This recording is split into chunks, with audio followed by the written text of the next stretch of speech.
Chaminda here from CT Marketing. Today I'm going to talk about 3 things that I think are vital before you prepare for a sales call. If you don't have this in your mindset, in your arsenal, before the sales call, what happens normally is you will struggle to sell. I had this problem long time ago and I was trying to close and I failed so many times, and I learned this by experience, so I thought I'll share this with you guys. So the first one is the mindset.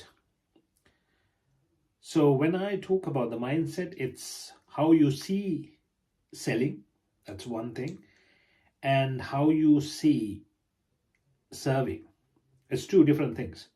So how you see selling is, if you are feeling like selling is a push, selling is not something people like, selling is something that's gonna bring pain to someone else, then you're in the wrong mindset. Why I say this is, first of all, you should have something that is valuable to people, that is going to sort out a pain of another person. So you have something that will bring a solution to the person in front of you. So if you have a solution and the person in front of you has a problem, then you should try and provide that solution to that person. Otherwise, it's kind of a disservice you're doing to that person. You definitely know that they need it, so why not provide it? So if you are providing something like that, why think it as a push? Why think it as you're giving them a pain? Why look at it that way? So try to look at selling as you are the specialist, like a doctor, trying to provide some medicine or a cure to a person who's struggling with a pain. Then you will want to give that to that person. So you will have that mindset. So that's one way of seeing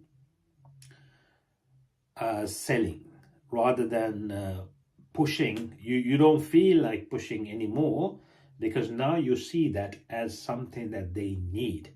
You want to pull them towards you to make sure you can provide them with so much value. So that's one way of looking at it. And the other way of looking at it is, you need to try and find people who need your services, not try to sell to anyone who's coming towards you or who's on your Facebook profile or even on your Facebook page. What we try to do initially is try to sell to anyone who's there. Just because we want some sales. So that's the worst thing. What we need, what we should want, is to help the other person. For us to help the other person, we should understand if that person needs it. So going back to the specialist, what would a specialist do if you have a pain and go to the specialist? Would a specialist tell you, okay, this is the prescription, go get the medicine and get well? Is that the first thing they would say? Or would they speak with you, ask questions, and try to understand the pain properly and the cause of the pain? So if you are a specialist, that's what you would do. So you are the specialist here in terms of providing a solution. So you need to be able to understand the pain points of your ideal client. So when they come to you, you should be able to ask those questions in the right order, in the right manner, so that you get answers. I will get to how to approach the sales call in a different video, but now I'm only tackling the 3: the mindset, the value, and the preparation. The third one is urgency, but we'll get to urgency preparation. So going back to the mindset, so that's the mindset you should be in. You should be in a mindset where you ask all the questions to qualify, to see if you can really help. This is very important because it's not about getting a client and getting someone to pay. Initially, we feel like that's the way because we really need money. We really want to earn some, get some revenue to run your business. But at a later stage, if you are looking at the long run, then you come across these people. Okay, you push the sale, now they're complaining, now they want refunds, and the reviews are bad, everything is going downhill. So you don't want that. What you want is the real ideal client that you can really help and they can get results. So if you find those people, then what happens is they will give you good reviews and they will bring you clients. So for that, you have to have that mindset. So first instance, you have to be in a mindset where you really want to find whether they are in need of your services, and secondly, if you can help them. If you get these two right, then the third one is you must help them. So when you are in that mindset where I must help this person is struggling, this person has a pain, you are the specialist here, and now you feel like, yes, I must help. So the moment you feel like I must help, then it becomes your obligation. It becomes your responsibility.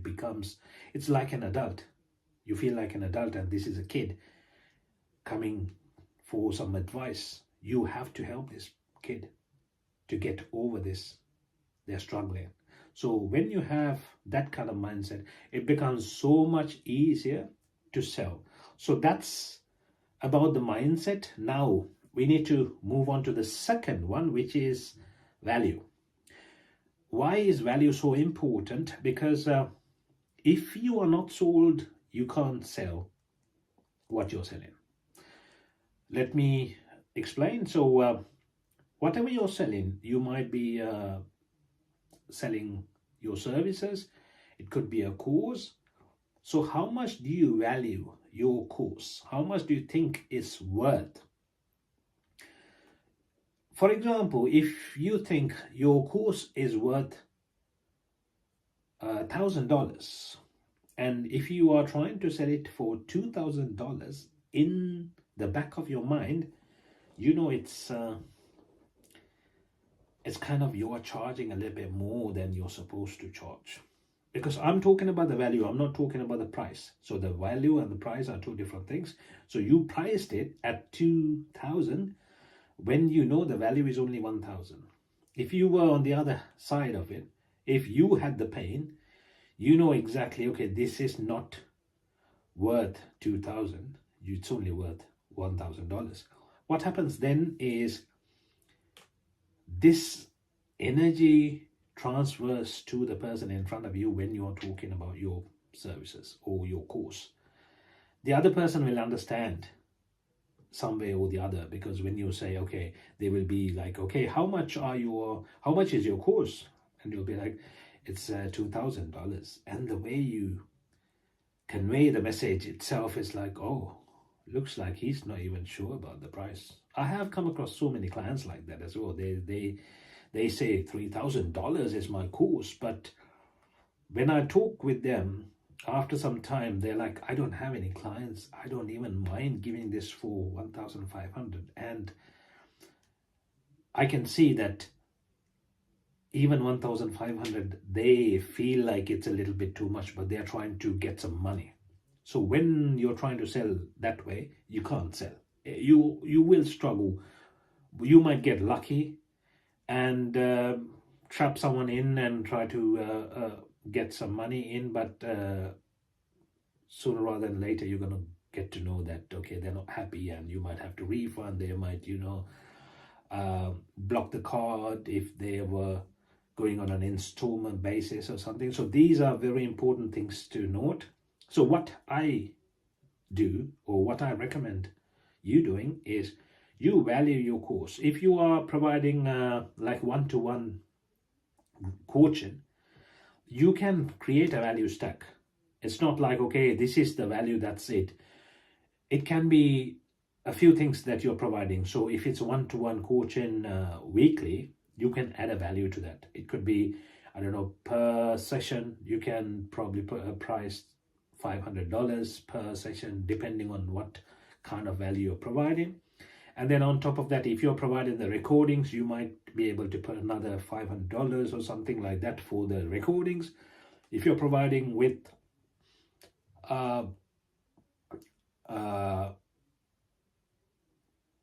assessments or ebooks or something of value, then you can put some value to them as well.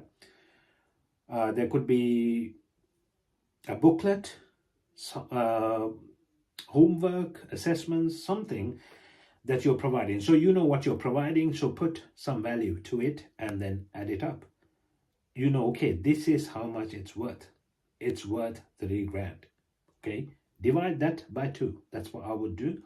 The reason why I divide by that 2 is now you know exactly how much it's worth.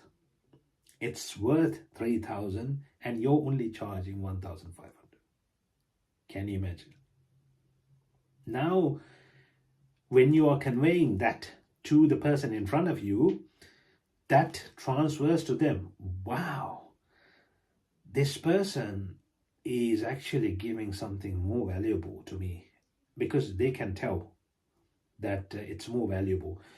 When I'm talking about my marketing plans, I am very confident. The reason why I'm confident is I have so much value, but I'm charging only this. No one's ever said to me, your prices are too high. This is a very, very good price. They say, yes, I can't afford it. That's a different thing. But they have never said you are overcharging, or I think it's a bit too high, because I know it's not high.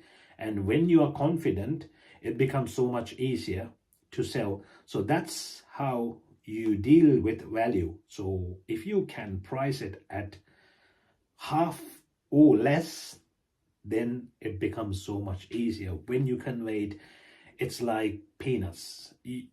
You convey it in a way that they feel like, okay, it's only 1,500, and they'll be like, okay, yeah, that sounds reasonable. And the third thing I want to convey is urgency. You need to create some urgency. I'm not asking you to create some fake urgency, because people say, oh, it's only valid until the end of this month. If it is valid only until the end of this month, it's totally fine. But don't create urgencies that are fake, because people, not everyone will buy. And if they see that you have created a fake urgency and it's the same deal next month, then they'll be like, oh, this person was lying. You don't want anyone to think that you are a liar. So what I would do is I look at my company, I look at my capacity. I have a team, but we have limitations. So if we have only a capacity of 5 people to take on in the next couple of days, I say, okay, we can only take 5 at the moment, because I'm not going to have 10 capacity left, because what we do is we allocate my team members to work along with the clients. So I can't have 10 people waiting and paying them. So what we do is we recruit them, we train them, provide enough training, and after they are ready, that's when we allocate. So we can't have more than 5 people at any given time, because that's a big cost to the company. So therefore, I can say we only have 5 capacities at the moment. So if you don't go ahead now, you won't be able to carry on, or you won't be able to work with us. There is one more thing that we do. I give a discount on the call, which is also very good. I give a huge discount on the call for them to take action, because people are reluctant to take action. They want to think about it. They want to speak to someone else, speak to their spouse, speak or think about it, or it's not the right time, they have money problems. They will come up with objections. So when they come up with objections, if you can provide them with something, what I do is I provide them with a bonus. Okay, if you go ahead today, you will get this free. And on top, I'm going to give you 30% discount if you go ahead now. They'll be like, wow. And this 30% is not, what we have is a membership. So if it's $2,000, I say you only have to pay 1,500 per month for the rest of your life with us if you go ahead today. But if you choose to come back, it's going to be $2,000 and you won't get this discount. So they are going to lose $500 per month on if they don't take action. So it's $6,000 a year. So most likely they will take action. So come up with a genuine urgency, and that will make them decide. Another thing on deciding is the hardest thing for people to do is take action. For some reason, I don't know why, they are scared to take action. They want to be normal. They don't want to take uncomfortable actions. So they feel like this is something new. What if I get it wrong, or this and that? So everything comes to their mind and they want to come up with an excuse to not do it. So what you need to do is try and get them to take action. This action can be even a registration. They don't have to pay. If they say, yeah, that's okay, you can put a deposit in. You don't have $2,000, I understand. Put $500 up front and I will honor the same rate, same bonuses, everything you will get. I know that you have taken action now. Sometimes I even register them without having them to pay, but they have registered. Now they are like, okay, now I have committed, now I have to go ahead. So that's also action. So it doesn't have to be that they pay everything and go ahead, but it could be even getting them to take some kind of action so they will proceed with you. So those are the three. So like I said, mindset is important. You need to know, okay, I need to serve this person. They have come to me because they have some sort of pain and I am the specialist. I need to serve. It's a disservice if I don't serve them. So that's one way of seeing it. And number two is the value. You have to be sold before you can sell. So the only way you will be sold is if you have a value that is more than the price or double the price. If you know that this is more valuable, it's double the price, then you'll be like, yes, I think I can sell it easily because this is so much worth it. And every word you convey or every word you speak will give that message to the person in front of you. And finally, create some urgency, because otherwise people don't buy. They don't want to take action. They want to think about it. They want to take action later, in a week's time, in a month's time. That's why most of the people are procrastinators. They want to put it to a later decision. And that's why they are here. That's why they don't have results. So try to help them. It's your duty, your obligation, and your responsibility.